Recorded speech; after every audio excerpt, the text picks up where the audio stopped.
కల్తీ పురుగు మందుల మీద ఈ రకమైనటువంటి అవగాహన సదస్సు ఏర్పాటు చేయడం అనేది చాలా సంతోషకరమైన విషయం.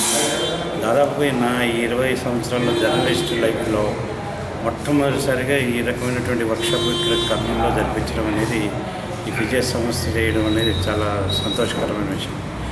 మా పురుగు మందులే వాడండి, మా బ్రాండే వాడండి అని చెప్పి పబ్లిసిటీ చేసి ఈ రోజుల్లో కల్తీ పురుగు మందుల మీద అవగాహనకి తీసుకొచ్చి రైతుల్ని అవేర్ చేయడం కోసం ఏర్పాటు చేసినటువంటి ఇటువంటి కార్యక్రమాల్లో నా లైఫ్లో మొదటిసారి చూస్తున్నాను.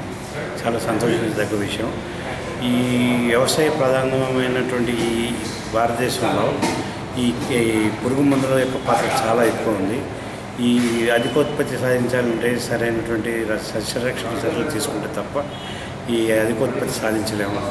ఆహార బిల్లు పథకం కింద మనం ఈ ఆహార భద్రత కింద మనం చేయాల్సినటువంటి ఎన్నో కార్యక్రమాల్లో ఈ ప్రొడక్టివిటీ కూడా పెంచాల్సిన అవసరం ఉంది. ఆ ప్రొడక్టివిటీ పెంచాలంటే మంచి సస్యరక్షణ చర్యలు తీసుకుంటే తప్ప ఈ దేశం ముందుకెళ్ళలేదు. ఇప్పుడు ఎన్నో రకమైన పొలాలు బాగున్నాయి, ఇరిగేషన్ బాగుంది, అన్నీ బాగున్నాయి. అన్నీ అయిన తర్వాత ఫైనల్ దశలో రక్షించాల్సిన మనిషే కాటేస్తే ఏ విధంగా ఉంటుందో, ఈ పెస్టిసైడ్స్లో కూడా రైతు నమ్మి కొని పంట స్ప్రే చేస్తే ఆ పంట నాశనం అయిపోతాయి. ఆ రైతు ఆత్మహత్య చేసుకున్న పరిస్థితి తప్ప వేరే పరిస్థితి లేదు.